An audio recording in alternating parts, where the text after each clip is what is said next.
Hi everyone, welcome to another episode of The Lipstick Gang. I'm your host Vanessa, and today I'm so excited. I have a very dear friend as my guest. This is Norbyah. Hi Norbyah. Hello. How are you doing? I'm good, thanks. How are you? I'm good. Do you want to go ahead and introduce yourself? Because I appreciate that probably some listeners and viewers might not know who you are and they're dying to find out. Okay, my name is Norbyah Nolasco. I live in Hong Kong. I'm a school teacher. I work at a high school here at an international school, teaching humanities, and I do some learning support as well. But when I'm not a teacher, I actually am doing work on Instagram, or as my kids would probably say, Mom, you're addicted to Instagram. So I'd love to post my outfits, and I've dabbled in some IGTV this year. I used to write a blog, but haven't written on my blog recently, just not finding much inspiration there. So I go where the inspiration takes me. And I've been doing things on Instagram, just kind of sharing a little bit about what I care about in terms of the environment and sustainability and fashion, and then just kind of sharing some of the things that inspire me there and my outfits. A woman with many skills and wearing many hats by the sounds of it. You're amazing, honestly. I'm so excited to have you on the podcast. I think that you are going to be such an amazing guest because you offer so many different perspectives on so many different themes and topics that you are both an expert in, but then also stuff that you're super passionate about. So I'm very excited for our conversation.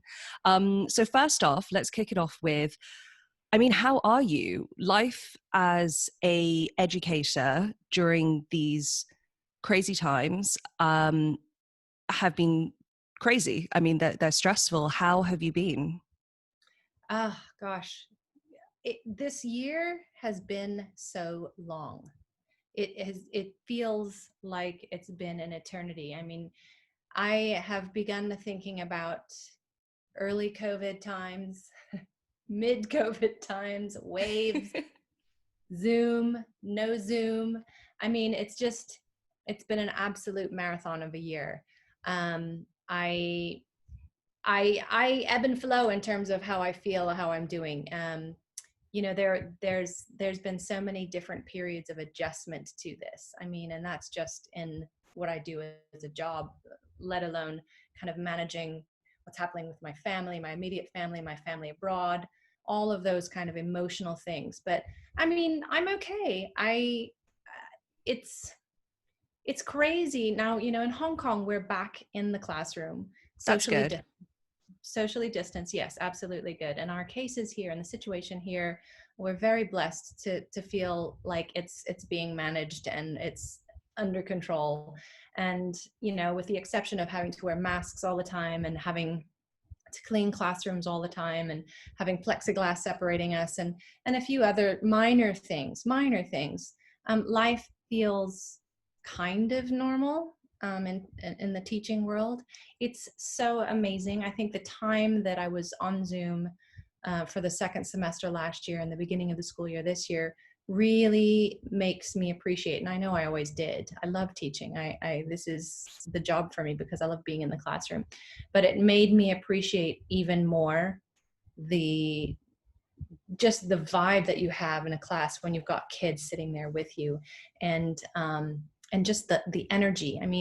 I think what was really hard for teachers, and I can only speak for myself and my colleagues here, is that when you're in a classroom and when you teach, what makes it fun is the kids. And when they're not there, you don't have their energy that energizes you and makes you feel the passion for what you're doing. You're just speaking to a screen and their little blank faces, and there's not that same kind of energy and relationship that makes teaching special. So, we are all just trying, I think, or I am just trying to live in the moment as much as I can and be appreciative for where we are right now. Despite the challenges that we kind of have to maneuver with social distancing and things, because then you sort of look at the news and think, well, it could sure as hell be worse. That's so true. Yeah. So yeah, I'm okay. I have to say I'm okay. I'm surprised to say that. Ask me on any given day, even a month ago, and I would be like, well, I'm shit. So there.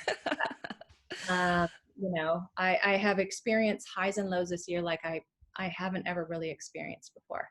Yeah, So absolutely. I think that's such an accurate way to describe this year, is that it ebbs and it flows. And I think that, you know, people who work in essential jobs like teaching, like, I mean, medicine, I mean, that's a whole other thing. I can't even imagine that, people who work in that field, what they've been going through this year as well, but specifically for teachers. So obviously here in the UK, schools were closed for a number of months as well, but definitely not as long as it was in Hong Kong. Hong Kong was a long time. They got very strict with the way they dealt with this pandemic.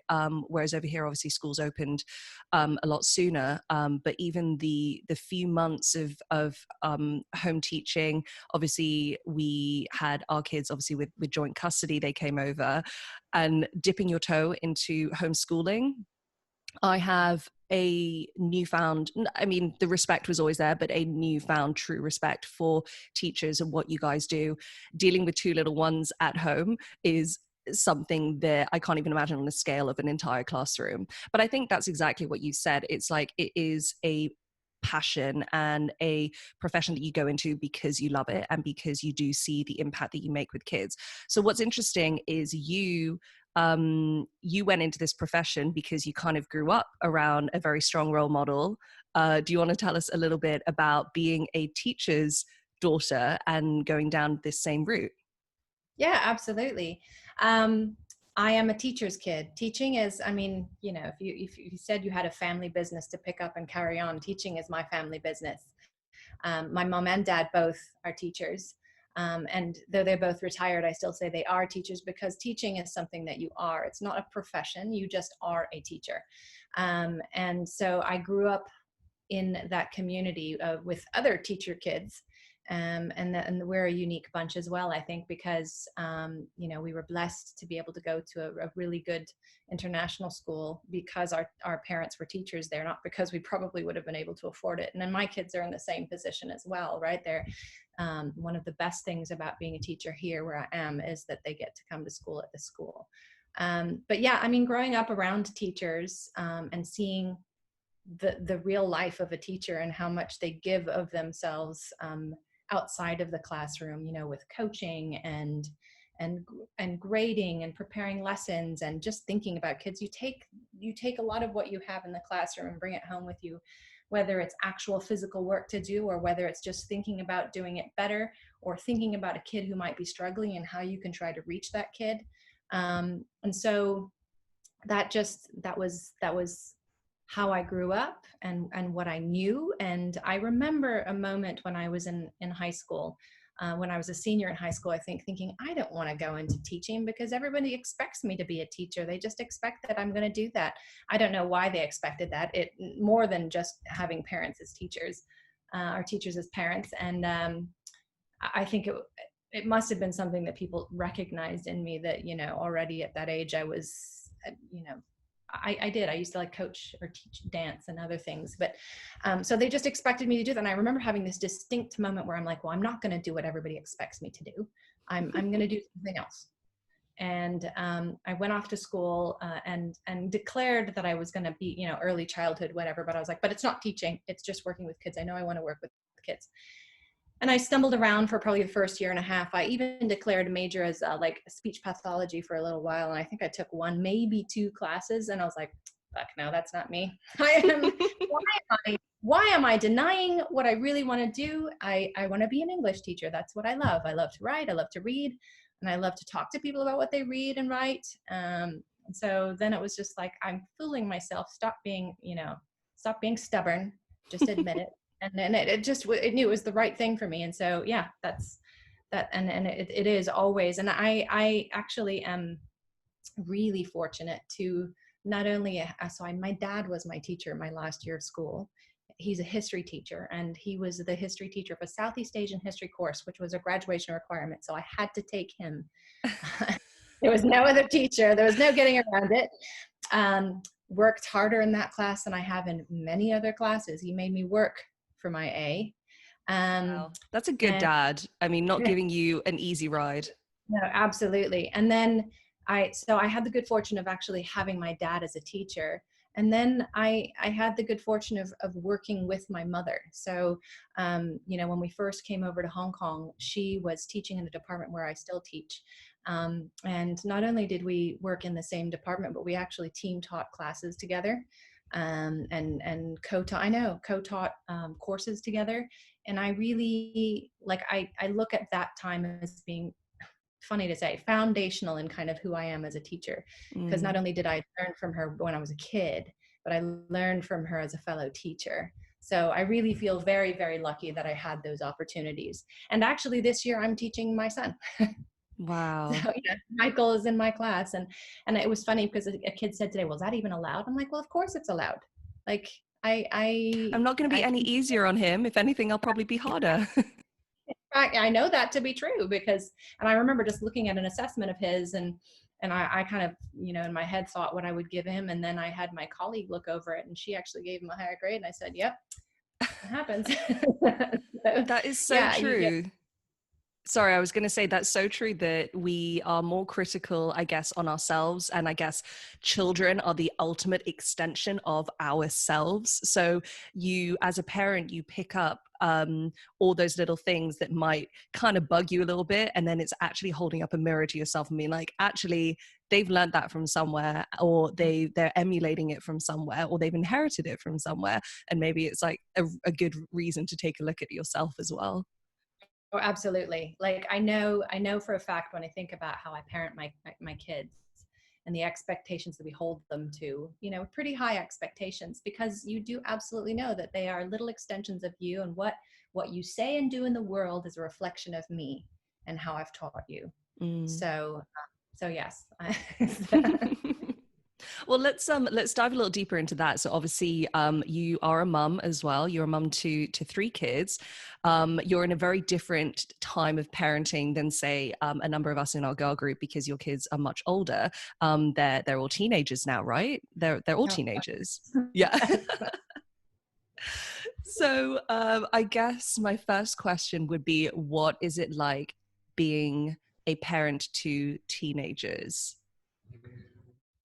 Ah, that sigh says it all. No, I think, yeah. So I've got Michael, who's going to be 18 in a matter of 2 weeks, I think, um, which blows my mind in and of itself.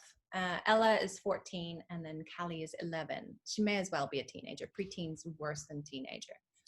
Um, and I mean, no, actually, in many ways, God, I remember in every phase of parenting, it's so important to have someone you can turn to to be kind of a soundboard. Not only somebody who's got kids your same age, but kids who are just a little bit older, who can kind of just Mm, say, "Look, this was my experience, and you'll get through it. You'll come out on the other side." It's mm, so important to have friends like that, but yeah, I mean, with kids, I think I remember just saying the other day to somebody, like, "God, give me them again at like toddlers, right? Or at the younger age." I'm like, I think I would just do that over again. I thought at the time that had to be the hardest it was, and it was in many ways. And then they get to be this age, and you're like, "Oh no, wait, this is really hard." The decisions I have to make and what I have to teach you is really hard at this age. And I think that's just, parenting in a nutshell, right? It's every stage offers its challenges and its rewards. mm, I think, what I love about them being teenagers now is that they're people. Like they are my favorite people to be around. I mean, I love who they are. I really do. And we talk about things like, Michael sits and just shows me memes all the time, and makes me laugh hysterically. Or I'm always like asking him what music he's playing, or Ella, whenever I have to run an errand or whatever, she's like, "I'll come with you, Mom. We would just go and we just chit chat in the car," and or she wants me to take her thrift shopping, and Callie even too. I mean, she's not quite there yet. She will. mm. We sit every night and watch Gilmore Girls, Callie and I do. And so it's a real, like, it's so wonderful having them the age that they are now, because we spend a lot of time together, but also recognize that they need their time apart. But I think what for me I'm living with right now that is making it super hard is the more you begin to love them as people, like their own person. Like you can see what you've taught them, but then they become their own person. And I love spending time with them. They're my favorite people. And I'm recognizing that, I mean, especially with Michael, you know, like the more I love them and the more they're becoming these people, the more I have to be prepared to let them go. Mm. And that I just don't know how I'm going to do that. If I'm honest, I really don't. I had a conversation with another mom the other day, um, who also has a senior kid. And I said, I think sometimes, and this is not somebody I speak to often. She was just happened to be at a social gathering I was at. And I said, I think I feel like a crazy person this year because I can't think about it. I can't think about letting Michael go. I can't think about him leaving here and not living with me. And even when the kids bring it up, I'm like, okay, we can't talk about that. And I'm like, and then I feel like I'm falling short. Like maybe I need to talk to somebody because I really don't know. I mean, we've had to let go so many ways in so many ways along the way, the letting go, right? Oh, you know, they're going to not want you to hold their hand when you go to school anymore, or those sorts of things. Everything, mums, is working you up to this big one Yeah. of let. I Wow. just, yeah, I really don't, I don't know how I'm going to do it. And I wish I could come through eloquently and say, oh, and then there's this and blah, blah, blah, blah, blah. No, I'm going to be a big fucking mess.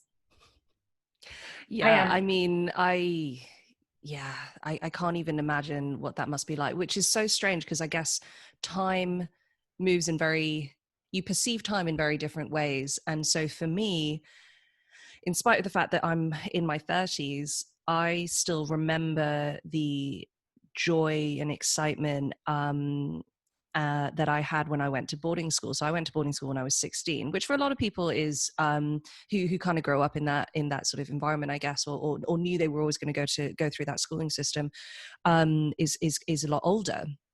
A lot of kids who are already knowing they're going to go to boarding school go at 11, 13, sometimes even 9. My brother went at 9. So I knew I was always going down that path, but my mum held on a little longer. She was insisting I stay at home a little longer. But I went to boarding school at 16. And from the teenager's side, it's super exciting. It's independence. It's living in a different country. It's meeting new friends. It's maybe breaking the rules a little bit, you know, finding out who you are, and growing into who you're going to be. And I didn't realize for the longest time. I mean, I think I did realize, but I didn't really have that conversation with my mum or my dad. My dad had been through it, obviously, with my brother and my sister, whereas I'm my mum's only biological child. So it was completely new for her, of like the empty nest syndrome, I guess. And because I was the youngest, and my dad, I didn't find out this until I was in at least my mid-20s. And my dad was saying, yeah, you know, like that first day when we dropped you off at the airport, we went home and your mum went into your bedroom and cried. And she cried all night. And she tried to busy herself. And she obviously saw friends and played tennis and, you know, did her hobbies and whatnot, and kept herself busy. But it was like a part of her had quite physically like gone away. And it's very interesting that, I guess, I mean, listen, I've not been through it. You're about to go through it. I have other friends who recently their kids actually went to university this semester, this fall, this autumn. But I think you find out almost kind of more of, like you said, you enjoy every moment of their kind of like growing up in different phases and different stages of their life. And I guess as Michael and as your kids kind of like they go to university and they start living their life more, it's almost kind of that new phase of that relationship that you guys have, which is even more of we're actually adults and we can enjoy each other's company on that level. It just becomes even stronger. But yeah, I mean, I don't have any advice other than I'm here, you know, if you need someone to speak to when I it's think tough. it's going to be one of those things that it's like, all right, if I just get past the hard part of it, I know, as I did with every other phase, Mm. that there's joys and rewards to it. If you can, you just, yeah. I mean, you know, the image you described of your mom crying in your room, I feel like that'll be me. I feel like that's already me when I think about just thinking about it. I find myself actually usually being so open with my kids, but trying to hide a little bit of that because I don't want that to complicate things, especially for him as he thinks about that he has to worry that his mom's going to fall to pieces. I talk to my mom all the time. I'm like, Mom, how did you do it? I mean, I'm the oldest as well, right? I'm like, Mom, how did you do it? She goes, it's hard. And I think, it's so far past now that she's like probably erased it from her memory because it's so painful. But yeah. And then you throw in a pandemic, and I'm like, I would be a wreck already. And then you throw just kind of the turmoil that the world is in, and one of the places Michael's considered going is America. And I hadn't realized the burden of that situation until Biden was elected. How much relief that provided. Now I know it's a mess. It's a real mess, but it might not be. And I might be okay sending him there if that's where he chooses to go or whatever.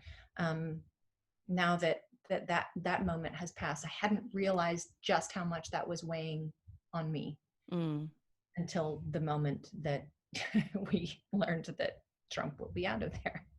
I think the whole world sighed a bit of God. relief when that happened. And I was looking at my dear husband, who's not much to talk about politics, because I, working in the humanities department and with history teachers, it's almost daily discourse. But for him, it's not, right? And I hadn't realized until the moment that I'd taken that picture and shared it on Instagram with him ironing the flag, just how much it weighs on you when you feel shame about your home country and you just kind of suppress that part of national pride.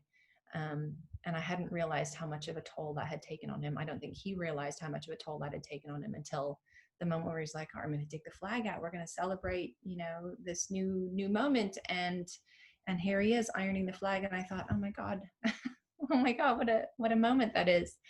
But yeah, I mean, like, have you and Reese talked about like boarding school for the kids? Is that, because it's not part of how I was raised. So but that's a really interesting question. I think because we co-parent with the kid's mum, it's not as simple as a decision that we make and we go with it. Financially, obviously, there is that implication too, which as whatever it is, good or bad, our generation, we are not in the same position as our parents, who kind of were able to enjoy all the advantages, I guess, of boom time 80s, kind of that period. So it's a very different situation in terms of co-parenting, in terms of financial situations. So for us, boarding school probably is not going to be an option, certainly not for my stepkids, and definitely probably not necessarily for any future biological children that we may or may not have. Yeah, I think, but schooling is one of those things where, for here in the UK, obviously you have your catchment area, and you send your schools. I'm sure it's very similar in the US, where for what we call state schools, because public school in the UK is private schools. It's like that. You have to make sure that you live in a really decent area, and obviously the kids are excelling in kind of what they're excelling in, and it's kind of the luck of the draw, to be honest, of getting a kid into a very good local state school. So we make those decisions looking ahead, not that we're planning that anytime soon, but you look ahead at, okay, where are we living, where have we bought our house, where do we see ourselves in 5 years? So you do have to think ahead, very grown-up stuff, which is hilarious. Yeah. So I think for boarding school, I really loved it. I think if you speak to my brother and sister, we all had very different experiences. I loved it. I found that I went at the right age. I was ready to go at 16. I felt a lot more, well, I guess every teenager thinks they're so grown up already at that stage. They think they're an adult, which, now you look back in hindsight and you think, oh my God, what was I thinking? Yeah, literally, I was an idiot, or I thought I was the shit. And you just realize, actually, life hasn't quite hit you just yet. But yeah, I loved boarding school. My brother enjoyed it a lot as well, because he was really into sports. He was really into his football, and he went to an all-boys school.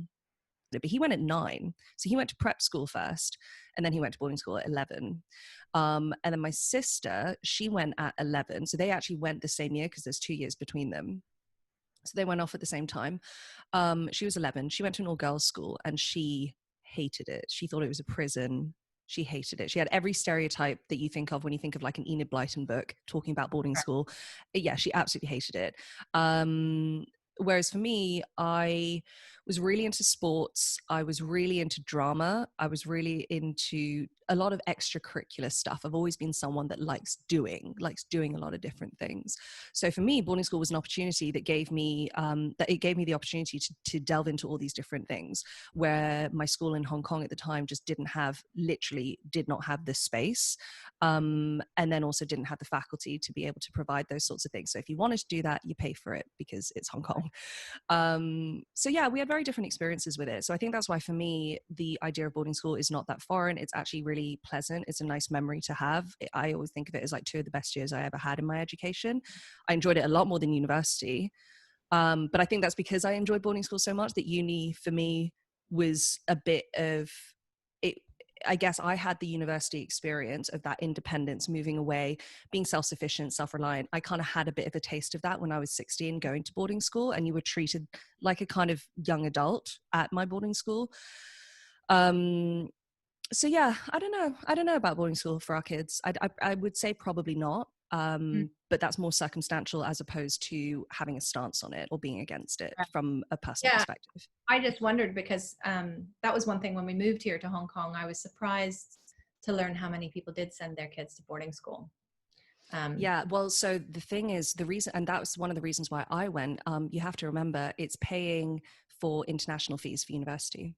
So in the UK, certainly at the time, I don't know if this is still the case, but at the time, if you had lived in the UK, so obviously for kids growing up in the UK, you pay local fees. You pay for university like a UK person, whereas for international students, it's a lot more expensive, obviously.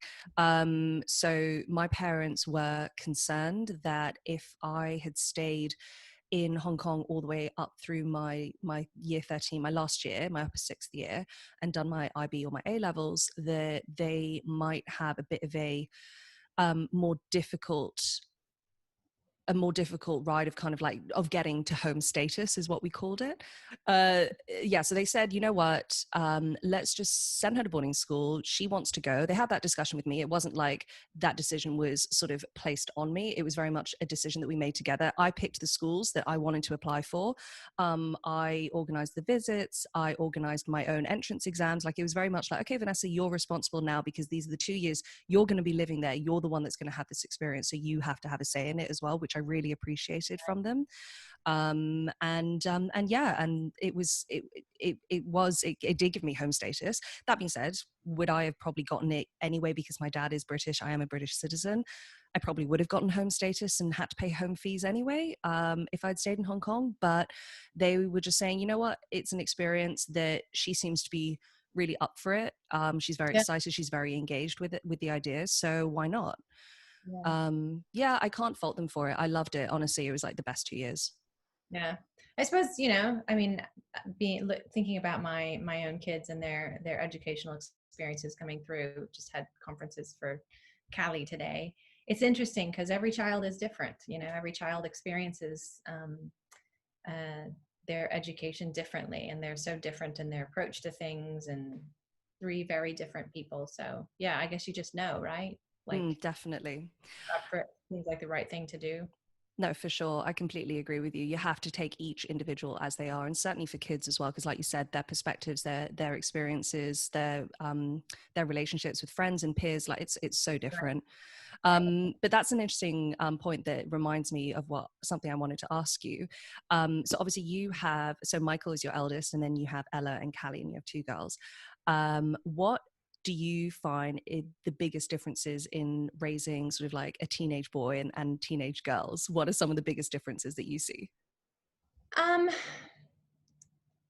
yeah, so I'm one of three girls. And so I don't have like the experience of a brother.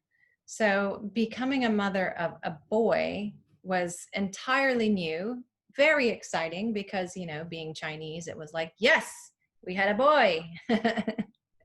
And my son Michael is named for my father Michael, who had 3 girls, didn't have a boy. So that was all very exciting. And though the differences raising a boy presented themselves immediately as like changing nappies and things like that, you're like, oh, well, that's interesting, I didn't realize that. Or all of those kinds of things that you learn along the way as a mom. And no, but as they get older, I think the first stark difference raising a teenage boy to teenage girls came in middle school. In about 5th grade, just before middle school, Michael started being a little bit more private, going to the bathroom and closing his door a little bit more, needing a bit of privacy when he was changing and whatever. Where the girls, at that same age, were still quite open and, coming around, whatever. And so that was one difference. And again, that's just with Michael. I might not be, I know I've had moms tell me, oh yeah, so-and-so still walks around stark naked and whatever. And then one of the hardest times I remember was when Michael entered middle school. That was one of the first times of letting go that I really felt the pangs, right? I didn't have the experience of putting my child on the little bus to preschool and crying when I took them to kindergarten. That didn't happen for me. It happened in middle school. And it was, I felt it so acutely. I still remember to this day that first day of school, of middle school. And I remember middle school, it was so painful in many ways, just so the awkwardness, right? The awkwardness of being a middle schooler. And so he was rushing off to school on his first day. And I remember not having said a proper, have a good day at school, goodbye or whatever. He just kind of snuck out the door. And I still to this day remember like seeing myself almost outside of myself, because I was like, oh no, I didn't say goodbye. And so I was trying to kind of walk up after him, because we live on campus. And so he was walking up to the middle school and I was going through the middle school on the way to the high school. And I remember kind of walking quickly behind him, just wanting to make sure he knew that I said goodbye and have a good day at school and I love you. But him being really aware that I was there and me sort of negotiating this, can I just tell him that? Clearly embarrassed. So I kind of retreated a little bit, and I watched him walk into the school, and I watched him kind of be engulfed by the crowd of bigger kids as he went to his locker. And I had to take a lift from the middle school up to the high school, and I held it together in the lift just barely. Then I get into my office, and my colleagues turn to me and say, Norbyah, is everything all right? Just burst into tears. And I told him that exact moment of seeing Michael just get swallowed up in the crowd. And I'm just like, and I just wanted to tell him I love him and have a good day at school. And I remember one of my colleagues, Brian, who worked here at the time, he's like, I think I need to call my mom. As a 40-year-old, I'm like, I need to call my mom. I didn't realize it was so hard for her. And I do, that was, but then when the girls got into middle school, completely different. Like I can walk up to them in the hallways if they see me, hi mom, it was a very strange kind of difference. And that only lasted for about a year. And then Michael kind of came back around and it was all cool. I wasn't embarrassing anymore. And, but it was hard. It was really hard. And now that they're both in high school, I've got Michael and Ella in high school, and I love it because being in high school was so much different from being in middle school. Like having me as someone that they know in high school is almost like, yeah, that's my mom, blah, blah, blah, blah, blah. And like, it feels good to like have them acknowledge me and not be embarrassed about me. And I remember with my mom and dad being at my high school, like, oh yeah, that's my mom and dad. I'm going to go and get some lunch money now. Oh, I love that. Yeah, I remember this story that my dad always has. And again, I'm not sure if he's going to be happy about me sharing this or not, but he always said that sort of with boys and girls. So he has a son, my brother, and myself and my sister, 2 girls. He always said with raising girls that they always stayed relatively close to the fold. And not to say that my brother doesn't, but that, growing up as well, it was kind of, you would still have those moments of eye roll or, oh, being embarrassed by my parents, but it was never anything that was like, you never felt as a parent, I guess, or he never felt that we were that far away, that we were always still very accessible. We were still very close to the fold. We would still happily go in for a cuddle. Even now in our 30s, my sister's 40, like we still go in for a cuddle, and I loved her, like, having like very tactile relationship. Whereas with boys, he always said like, yeah, they get to an age and then they're men and they think they're men and they just got to go off and do their thing, and then they have their life and they're still close, but that's kind of, there's a little bit of that. It's not quite as tactile as children, and there's always more of a shift with boys growing up. And I think that you're talking about a very interesting age where I think that happens, where I guess they become very hyper aware of themselves and of their peers. And I don't know, it's interesting because there's always so much talk about girls, rightly so, there's always so much talk about girls, with like bullying and girls being catty and just kind of like not very uplifting, and just girls going through puberty is always just hellish, and there's not as much talk about boys and the pressure of be a man and like that toxic masculinity that boys had to grow up in. Do you have any thoughts on that? Well, no, I know you have thoughts on that because you're a very outspoken, very strong person.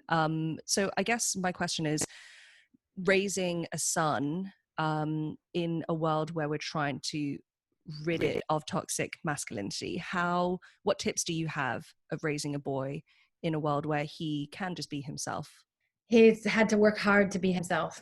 It's been, both Joe and I are really very open and encouraging of them being themselves. And it started right away with Michael when he was little. He had a mohawk for a little time. He's had long hair for a long time. And just something simple like hair set him apart from most of his peers, and took a lot from Joe and I to just encourage him, like, if you want to keep your hair long, keep your hair long. Or for a little while, when he was little, his favorite color was pink, and he used to proudly stomp around in his pink Crocs and in his Batman pajamas and whatever. And I still have this image of him as a very little boy with he had these little skull wristbands, and I brought him a Sulu back from Fiji one time, which looks a bit like a skirt.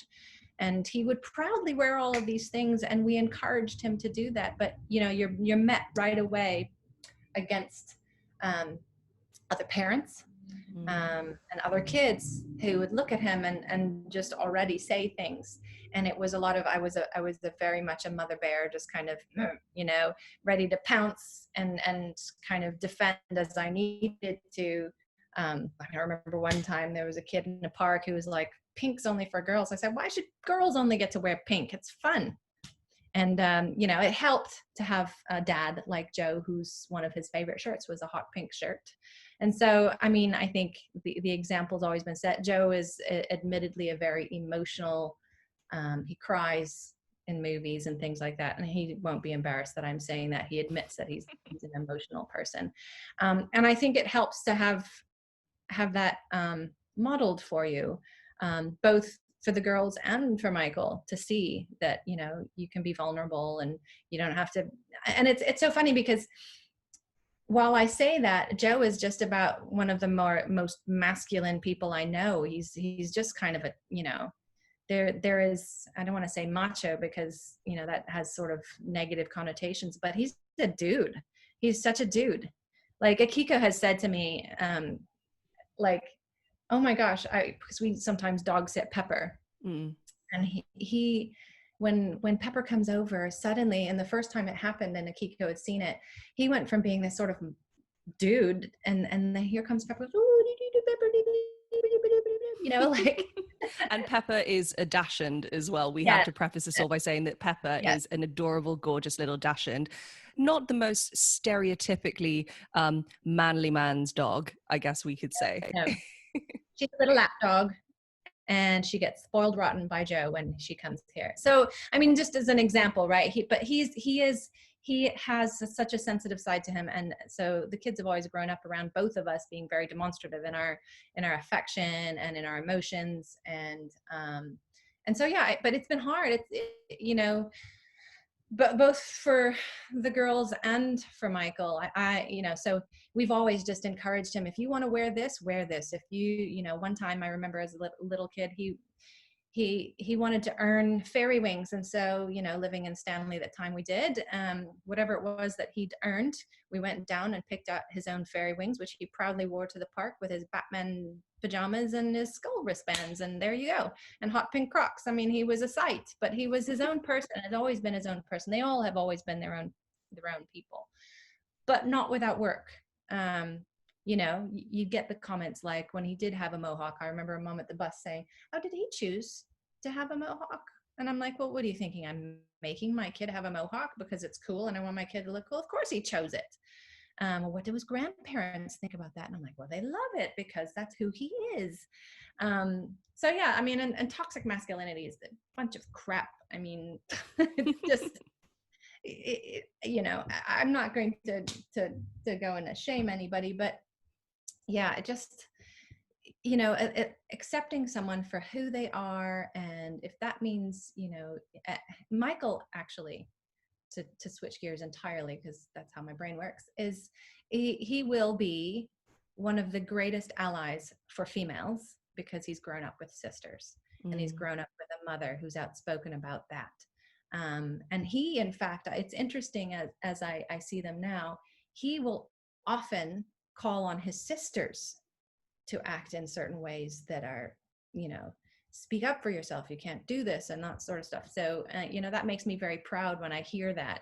And likewise, my two girls, are very outspoken in who they are and in being allies for people who don't have that same opportunity. I've rambled way off topic, haven't I? But anyway, no, not at all. I mean, that is exactly, I mean, that really does center back to you as a person, you as a parent, I guess you and Joe as parents and as people and as individuals. You're very outspoken in the best possible way. And you're very much someone that encourages, you're very confident, and you're very much someone who encourages that in others, which I think is why you're such a great educator and you're such a good person to be around kids, especially teenage kids, while they're going through that really transformative and really, really important years of their lives, where you're prepping them for the world outside. You're prepping them for university, which then prepares them for more of the world, which actually that comes back to a question that I wanted to ask you and to understand your thinking and your perspective. So in terms of, I guess, traditional education, I feel like when I think back about my education, and maybe this is the same for you all those years ago for both of us, we're taught the subjects, you're taught maths, you're taught science, you're taught English, you're taught languages, like you're taught in a very sort of, I feel like education hasn't really changed that much over a long period of time. It hasn't evolved as much. As someone who is in education, do you see that it's changing? Do you think that it needs an update? How do we make sure that kids are leaving school with relevant skills for dealing with the stuff, the shit that life just throws at you, like mental health, like being self-sufficient, like being confident in yourself, like being independent? Do you think that education allows that currently, or do you think it needs a bit of an update? It needs an update. I mean, and it is starting to happen. It is starting to happen. I've seen that even in my time just here at my school, how there are different programs now or different courses that are offered. We have a culinary arts program in the middle school, which is really cool because that's kind of life skills. We've got more sort of hands-on type of learning in the high school, robotics and fashion design and those sorts of things. And that's really very exciting because we do recognize and we talk as educators, at least in my school, about preparing our kids for the real world, because we offer all the APs and we offer all of this,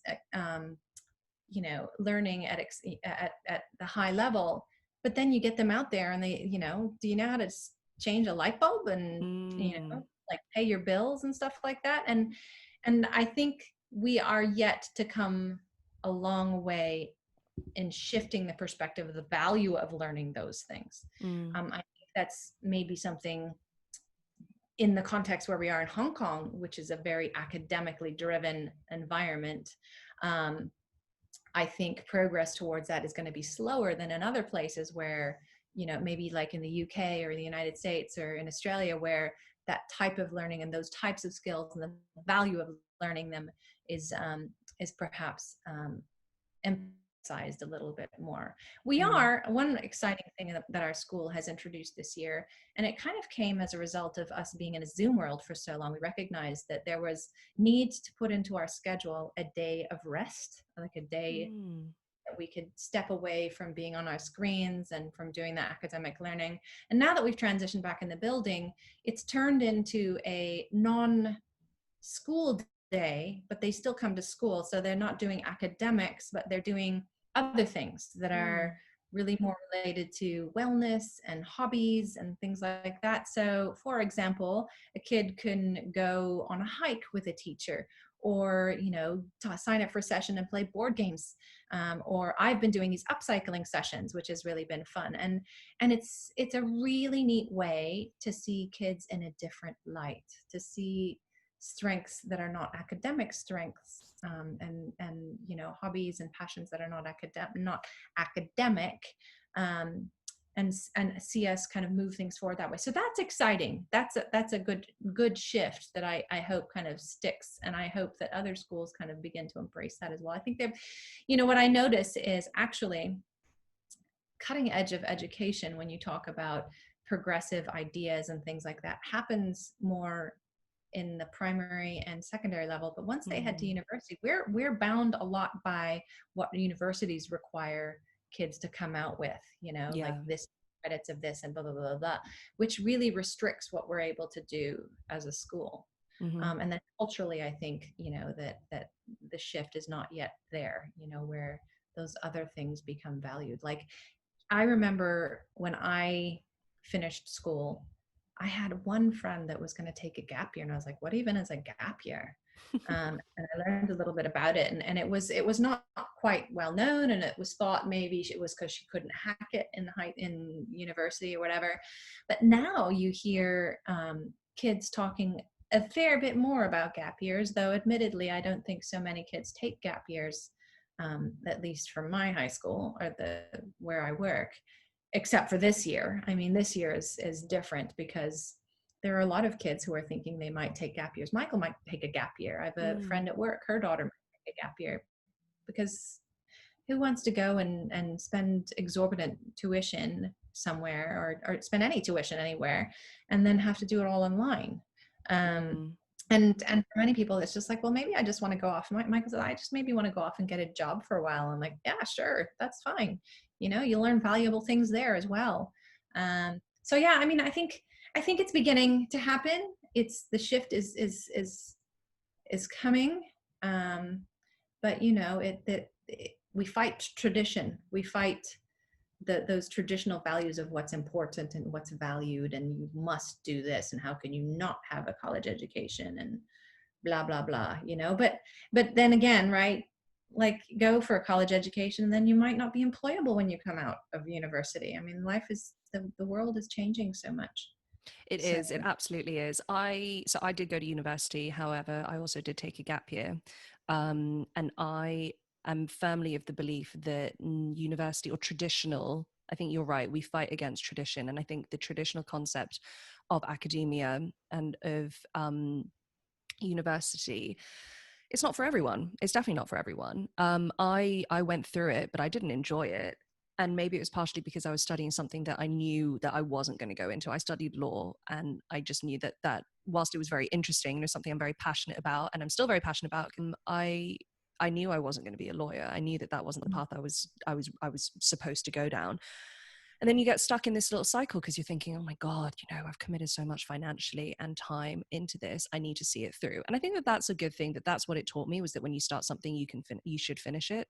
But equally, I came out of it thinking, damn, like, I was already working. I was offered a full-time job. Ironically, in kind of the field that I am in now, like in marketing and comms and PR. And I was offered that job when I was 19 years old during my gap year. but I turned it down because it was a full-time job, and they weren't hiring an intern, but they wanted to hire me as an exec and essentially train me up. But I I'd committed to university, and I think about it now and I'm like, oh my God, like I wonder what my life could have been like if I'd actually gone down that path and not.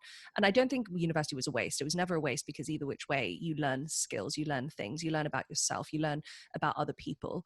But I definitely think that there needs to be a shift and a change, and there needs to be more focus on maybe incorporating traditional university and sort of learning modules alongside practical stuff, like actually doing placements in companies and incentivizing companies to be able to train people up properly, like almost kind of, I guess, like internships or apprenticeships, but but like more so with just everyday companies. And I think that there definitely is a responsibility for businesses to be able to do that and help mold the minds and the skills of young people coming up today, for sure. You mentioned in one of these classes that you're doing, that sort of the non-academic classes, you mentioned upcycling. So of course, how could we not delve into the wonderful world of thrifting? So you mentioned at the beginning when you were introducing yourself that you started doing these IGTV sessions, and you're very active on social media, and you're very passionate about upcycling, about thrifting.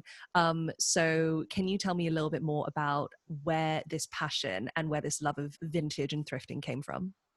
Oh, so as a teacher's kid, I didn't have the same budget as some of my peers to shop and things like that. And I remember growing up in hand-me-downs. Even as the oldest child, we would get bags of things from other teachers. And I remember the excitement of getting a bag of clothing from a classmate's mom. And they were from America, and so it had like Esprit and name brand things in it, and it was so exciting. Fancy. But I yeah, right, it was like, whoa. I mean, I would kill to have those things again, because it was the height of the 80s. They were probably amazing things that I would wear still again. So yeah, I mean, I vividly remember hand-me-downs, and then and shopping in markets. Living in Malaysia, there were markets like there are here in Hong Kong, and just kind of getting things that were not out of the shop that everybody shopped in.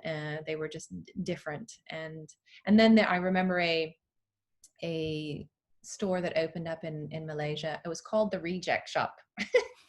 And the Reject Shop, of course, and we loved going to the Reject Shop because you get things for cheap, and the tags were all cut out, and who knows what brand it was, but it was the surplus stuff that people were getting, that companies couldn't sell, legally with the tags in and stuff. So I remember doing that even just in high school and in middle school.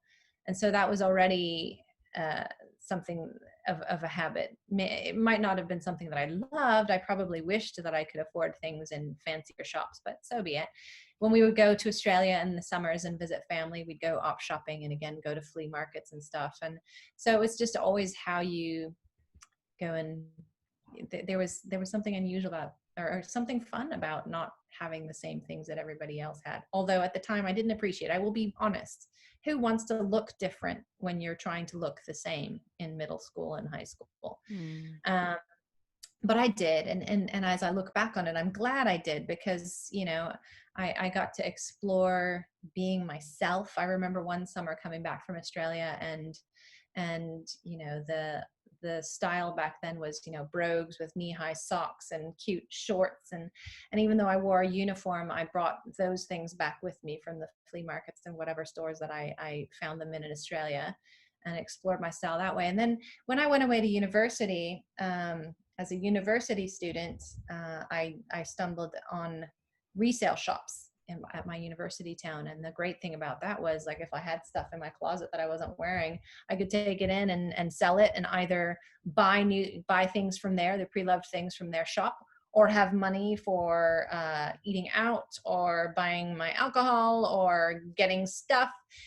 So that was how I was introduced to it then. And then when I moved over here, I went through a phase of my life after becoming a mother where I thought, I can't dress this way anymore. I can't do this anymore. I'm a mom. I better cut my hair, and I better yes, I know. I did that. I have really ridiculous photos of my mum haircut and my mum clothes, and I shopped at Gap and wore all of the same, like the same shirt in different colors. I had a cardigan in about 5 different colors, and it was very basic and normcore and whatever. And because I thought I don't have time to do these things anymore. I'm a mom. I've got to, he's my number one. And so what if I look frumpy and whatever? this is my life now. And then I moved here and somewhat was like, well, no, that's a bit boring. And it's not fun getting dressed. I'm just putting clothes on just to be dressed, but not fun getting dressed. And so, yeah, it was when we were going back to the States in the summertime that I started poking into thrift shops again and estate sales and finding fun vintage and, hunting and pecking around for really unique items and starting to pepper my outfits with unique pieces. So that's really kind of, the evolution of that. And now it's just like, I prefer to go in and find a treasure and, something that I love it inevitably when someone says, where did you get that? I'm like, this thing, it cost me $2. I love those moments when someone is that loves and don't you get that sense of, I don't know, it is like finding treasure, isn't it? And you always get a sense of, oh my gosh, I have something that's like super unique. It is me. I love it.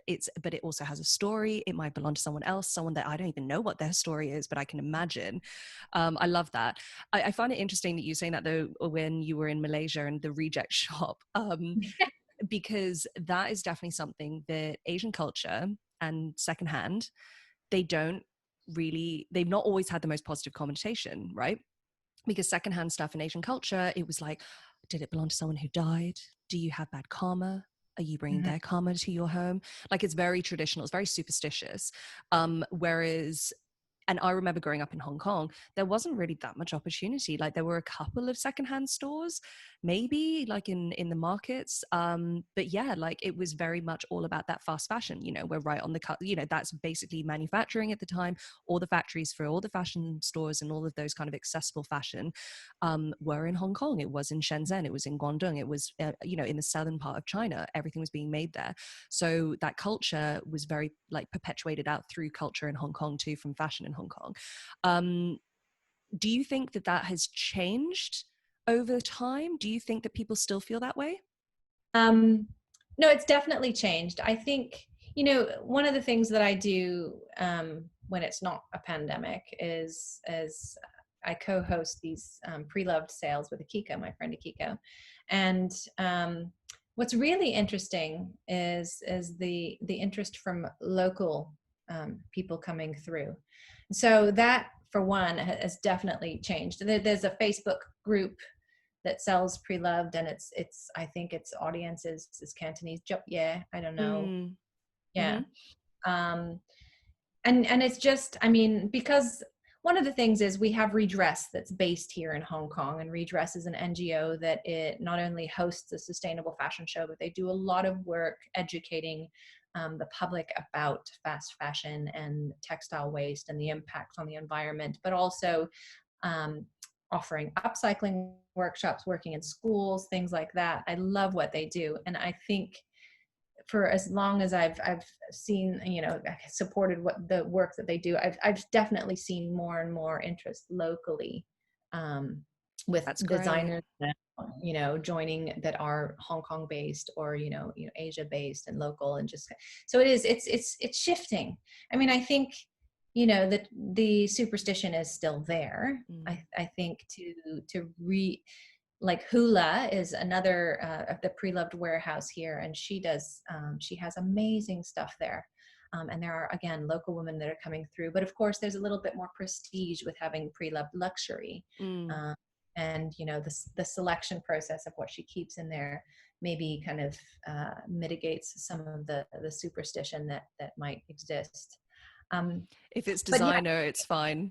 It's changing. Yeah, it definitely is changing. We still don't have the thrift shops that you can go through, like, a Salvo or something like that. You can really go through and dig through. We do have Salvation Army, and we have a couple of other ones. There's the Green Ladies, and I don't know how successfully. I think probably reasonably successful, but still, but it's shifting, and that's exciting too, that it is shifting. So what advice do you have then for someone who maybe wants to get into thrifting, but they don't even know where to start? What are some of the tips that you would give to someone who wants to start looking into buying more sustainably secondhand goods?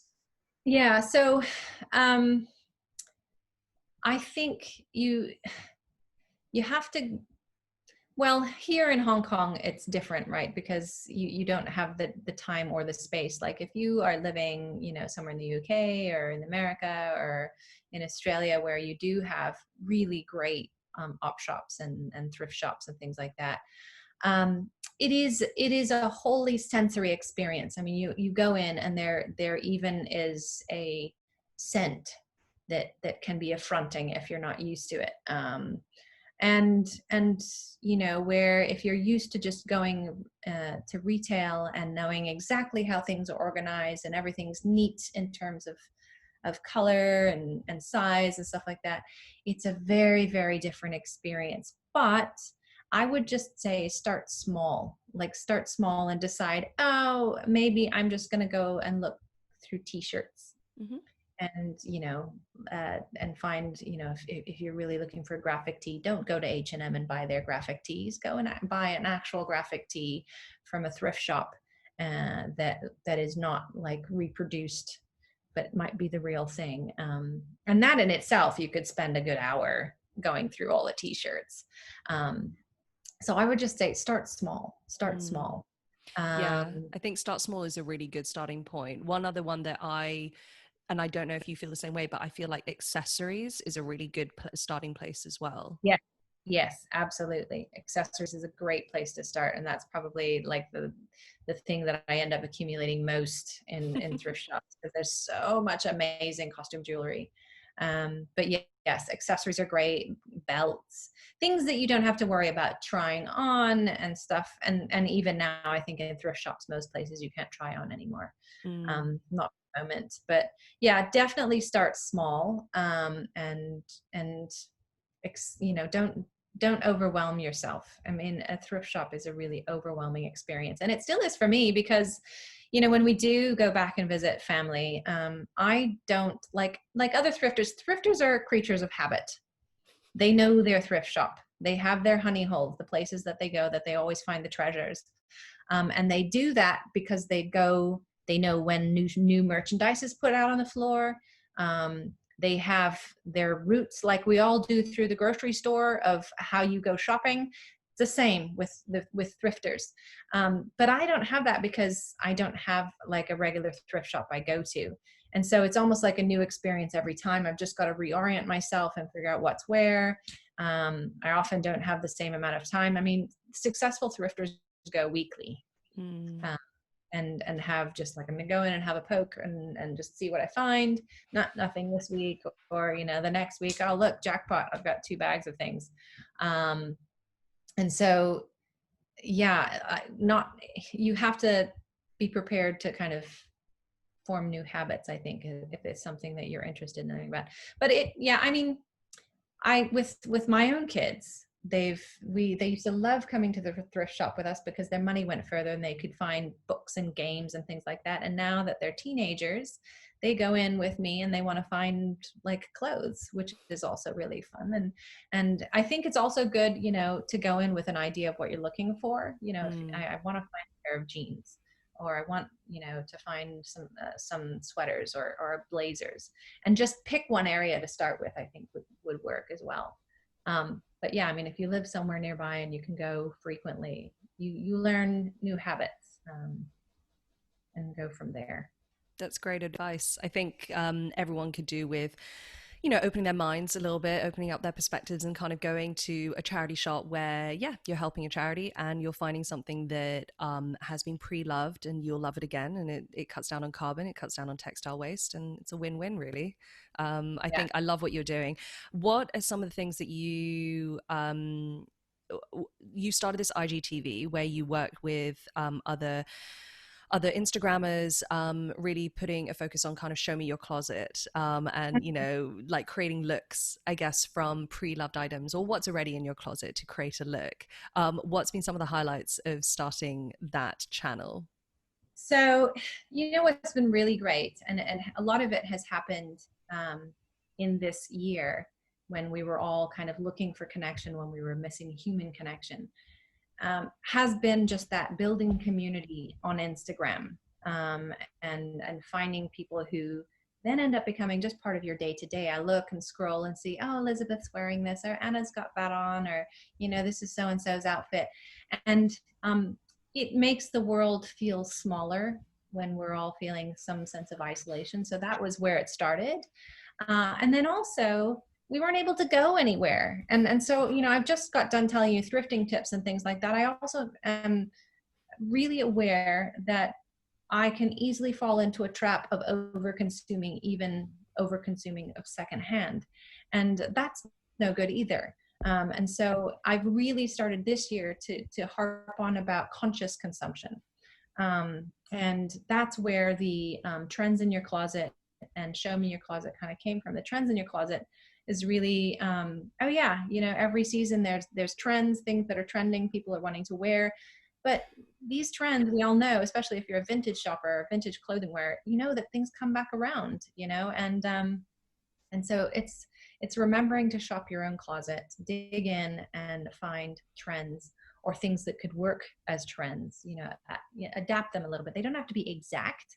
And that's, I think, what style is. It's not copying, it's adapting and styling and making it work for you, and adopting trends that way. So yeah, that it's been really fun because I've met so many really cool people, stylish people who are like-minded, who just are really lovely people, who are fun to interact with and create. The creativity side of things has been great.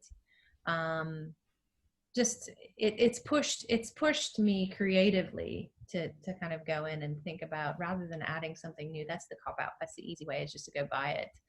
Let's go and create it. Like most recently, yesterday, I was wearing a blazer, and it was an old blazer that I had that I cropped, because cropped blazers are kind of coming back in. And it was this blazer that I was like, yeah, it's really actually too oversized for me.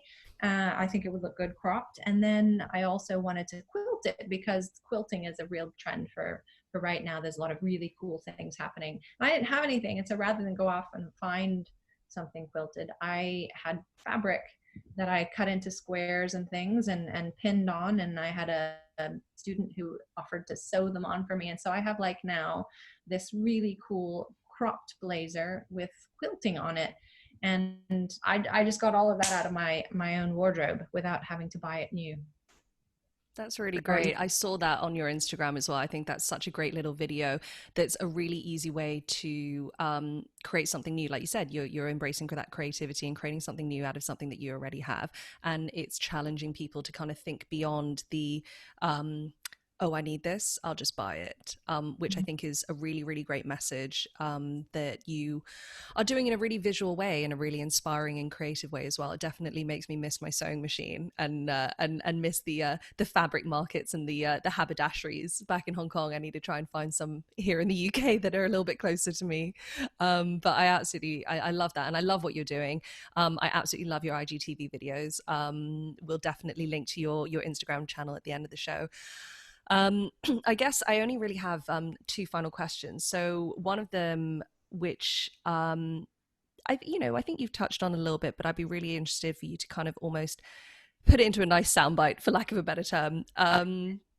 What advice would you give to your younger self if you could travel back in time? Oh, I would go back and encourage my younger self to go with my instincts and just wear it. If you like it, wear it. Don't worry about what other people think. I was so self-conscious as a younger child, as a teenager. I had inklings of where I'd try something out, and if it didn't go so well, then ooh. And I even in my senior year, my senior quote was, "Be yourself, by yourself." That was Pantera, and that was also Shakespeare, which "To thine own self be true." Yet I don't think I really fully lived that out. I didn't have the confidence to be myself. And so I would go back and just encourage myself to just not give two shits about what other people think. I mean, I kind of live that out now. I really don't care, but I did. I cared so much then, and so I do spend a lot of time with my younger ones, with Michael and Ella and Callie. Ella especially, because she is so hyper aware and of what other people think, and wears it so much on her sleeve, you know, and in her heart, what other people think. And so I spend a lot of time telling her what I would have told myself. Just, it's okay. Don't worry about it. It doesn't matter if that person thinks that about you. It's more a flaw in their character than yours. And just be yourself. That's great advice. You should be a teacher. Oh, I've thought about it.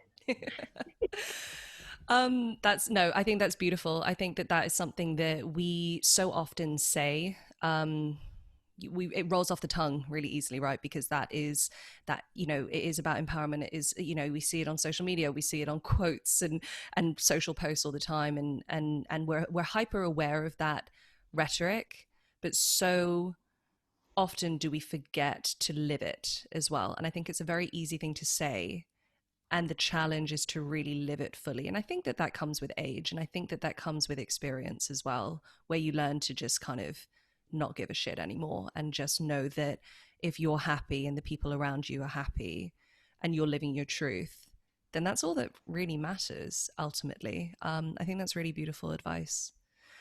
And finally, just to wrap things up, I ask every guest this, every guest of one previously, but in the future, every guest.